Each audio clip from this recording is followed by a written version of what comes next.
the Coin Brown here. Hey, when I worked for Indiana Limestone, this is true of any company, I made sure to have I did an extract of their inventory at least weekly to an Excel spreadsheet, because that way if something happened to the main system, we could still find inventory.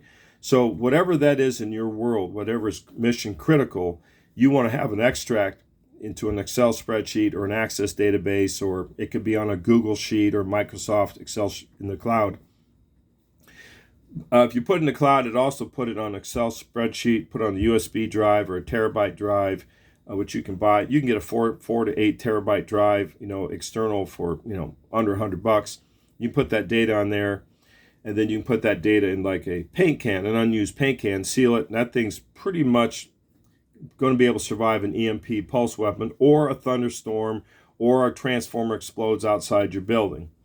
So that would be a very inexpensive backup. So you think of your mission critical data, my customer orders, my inventory, our case, patient data, things of that sort. You want to have that at least on paper, then get it to, to spreadsheet, Access database, etc. Get that on USB drive, store that in a paint can, or store it, offline in case there's viruses, worms, or attacks hit you. That's real simple, inexpensive things to do to protect your business. Phone systems, as I've said before, if you have a fax line, that probably, but not necessarily anymore, is an analog line. It may go through a digital system, but that fax line, if it's an old school fax line from AT&T and they pull the wire in, that's probably going to survive most attacks, generally speaking. And so you want an old analog phone that you could hook up to that fax line so you could still have some type of communication. Again, very inexpensive thing to do. It's a very small investment. You probably have an old analog phone laying around. So that's what I would do. Backups, burn to DVD, mission critical data, because DVDs should survive an EMP Pulse weapon. Again, we're in a world where EMP Pulse could be used. You could have terrorists come across the southern unguarded dam border, and they could unleash EMP Pulse weapons. It doesn't have to be a big one. They could go in downtown New York or Manhattan and blow up an EMP Pulse, and that could shut down, the media, which might not be a bad thing. Mass media, banking could all be hit. Wall Street could be hit by the EMP Pulse weapon. Make sure you understand the danger of that EMP Pulse. Have cash on hand.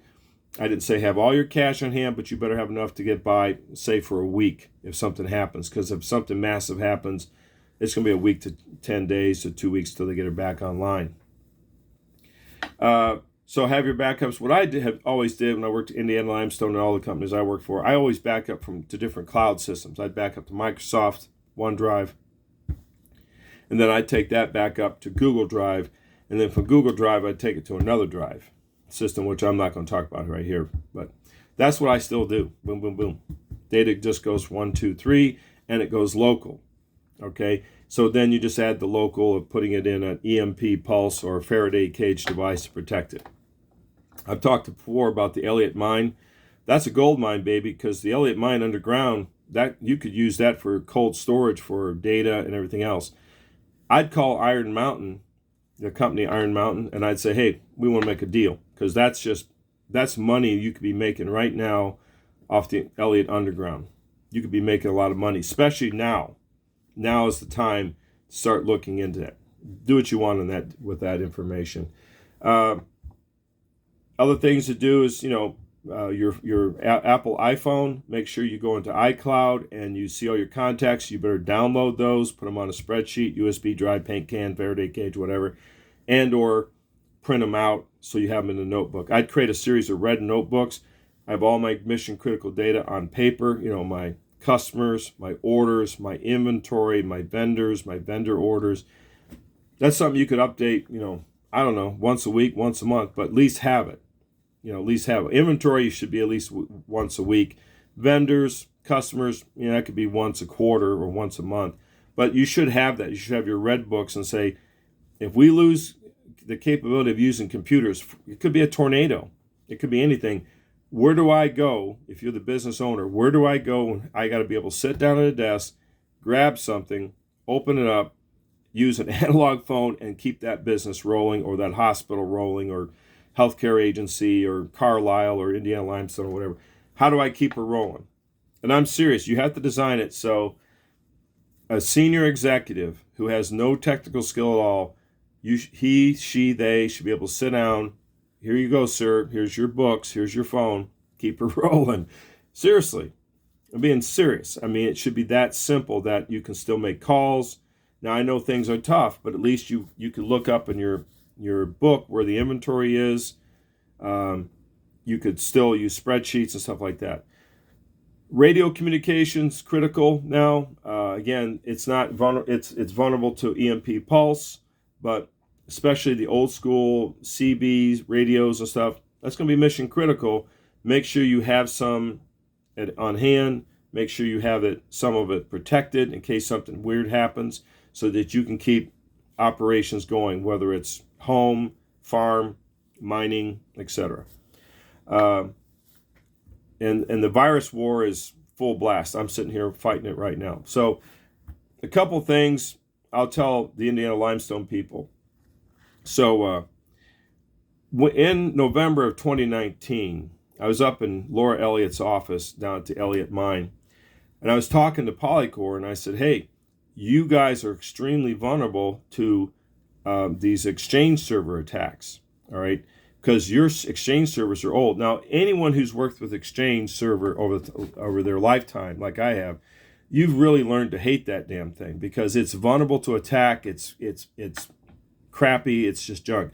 I actually wrote my own email systems back in the 1990s. I used SendMail, and boy, that was a pain. But I actually created all kinds of email systems and email defense systems before it even existed in most cases. So I know email, extensively. That's one thing I really do know is stupid email protocols. When I saw what they had, I was scared to death. I'll kind of keep this PG because they're going to bring Indiana Limestone into that on-premise junky system, and it was going to destroy us. And on worse than that, their phone system was a Cisco on-premise. They had everything on-premise. I'm like, this is a disaster. And worse, they were VPN nuts. VPN, virtual private network, they love to VPN site to site, which means if one site or one computer gets infected, that can spread like a virus, like the coronavirus, through the entire company because there's no way of stopping it to go through those routers.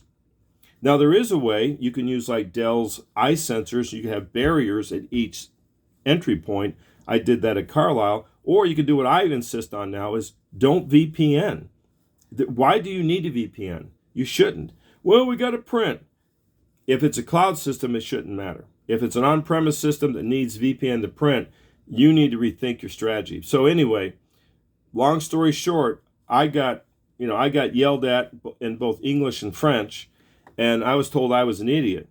Well, as we all know, in 2020, as the pandemic started kicking off, they got hammered by a virus. I don't know what virus that hammered them because they never would disclose it.